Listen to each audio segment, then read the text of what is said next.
Om Namo Narayana. We are reading today here in Canto 4, Chapter 16, Praise of King Prthu by the Professional Reciters. The great sage Maitreya continued his narration. While King Prthu thus spoke, the humility of his nectarian speeches pleased the reciters very much. Then again they continued to praise the king highly with exalted prayers, as they had been instructed by the great sages. The reciters said, Dear King, you are a direct incarnation of the Supreme Personality of Godhead, Lord Vishnu, and by his causeless mercy you have descended to this earth. Therefore it is not possible for us to actually glorify your exalted activities. Although you have appeared through the body of King Vena, even great orators and speakers like King Brahma and other demigods cannot exactly describe the glorious activities of your lordship. Although we are unable to glorify you adequately, we nonetheless have a transcendental taste for glorifying your activities. We shall try to glorify you according to the instructions received from authoritative sages and scholars. Whatever we speak, however, is always inadequate and very insignificant. Dear King, because you are a direct incarnation of the Lord, all your activities are liberal and ever laudable. The king, Maharaja Prthu, is the best among those who are following religious principles. As such, he will engage everyone in the pursuit of religious principles and give those principles all protection. He will also be a great chastiser to the irreligious and atheistic. The king alone in his own body will be able in due course of time to maintain all living entities and keep them in a pleasant condition by manifesting himself as different demigods to perform various departmental activities. Thus he will maintain the upper planetary systems by inducing the populace to perform Vedic sacrifices. In due course of time he will also maintain this earthly planet by discharging proper rainfall. King Prthu will be as powerful as the sun god, and just as the sun god equally distributes his sunshine to everyone, the king will distribute his mercy equally. Similarly, just as the sun god evaporates water for 8 months and during the rainy season returns it profusely, this king will also exact taxes from the citizens and return these monies in times of need. King Prthu will be very, very kind to all citizens, even though a poor person may trample over the king's head by violating the rules and regulations. The king, out of his causeless mercy, will be forgetful and forgiving. As a protector of the world, he will be as tolerant as the earth itself. When there is no rainfall, and the citizens are in great danger due to the scarcity of water, this royal personality of Godhead will be able to supply rains exactly like the heavenly King Indra. Thus he will very easily be able to protect the citizens from drought. This king, Maharaja Prthu, by virtue of his affectionate glances and beautiful moon-like face, which is always smiling with great affection for its citizens, will enhance everyone's peaceful life. No one will be able to understand the policies the king will follow. His activities will also be very confidential, and it will not be possible for anyone to know how he will make every activity successful.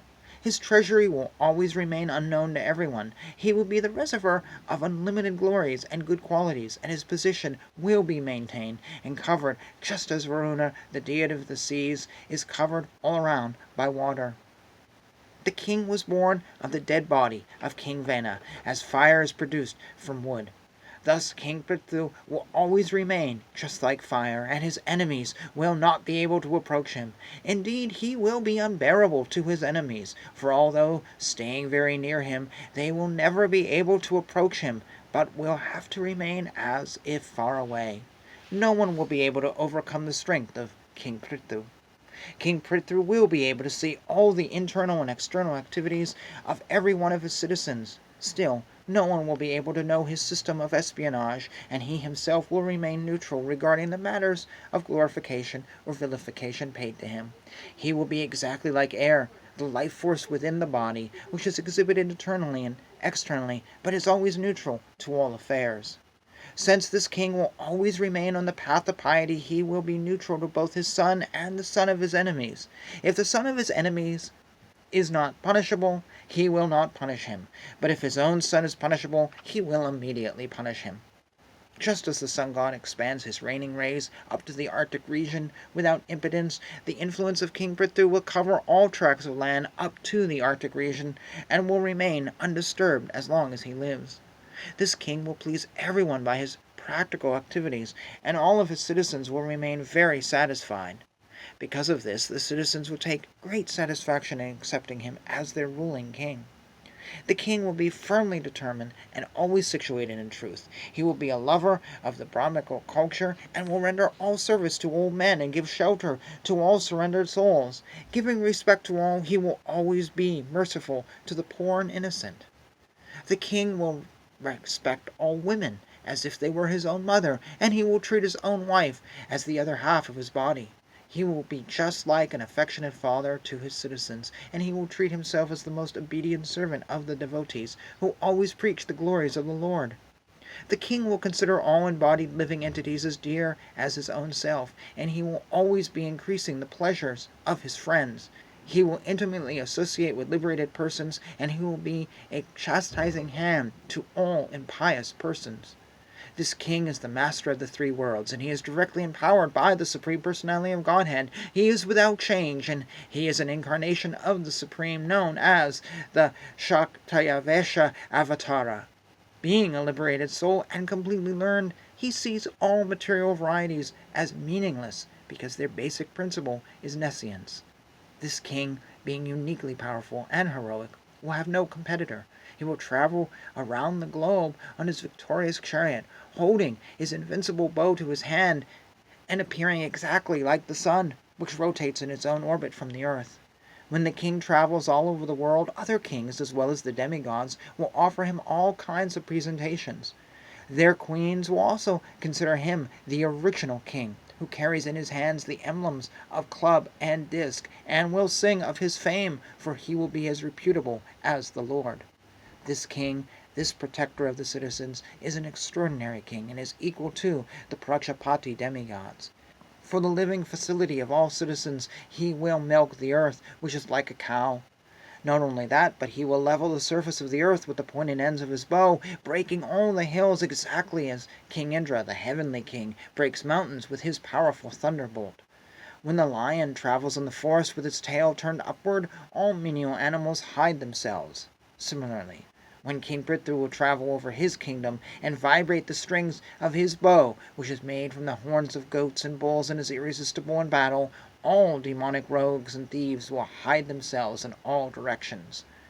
At the source of the river Sarasvati, this king will perform 100 sacrifices known as Ashvamedha. In the course of the last sacrifice, the heavenly King Indra will steal the sacrificial horse. This King Prthu will meet Sanat Kumara, one of the 4 Kumaras, in the garden of his palace compound. The king will worship him with devotion and will be fortunate to receive instructions by which one can enjoy transcendental bliss. In this way, when the chivalrous activities of King Prthu come to be known to the people in general, King Prthu will always hear about himself and his uniquely powerful activities. No one will be able to disobey the orders of Maharaja Prthu. After conquering the world, he will completely eradicate the threefold miseries of the citizens. Then he will be recognized all over the world. At that time, both the Suras and the Asuras will undoubtedly glorify his magnanimous activities. And thus ends chapter 16. I want to just make a note. I may be saying something wrong. So I said Maharaja Prthu.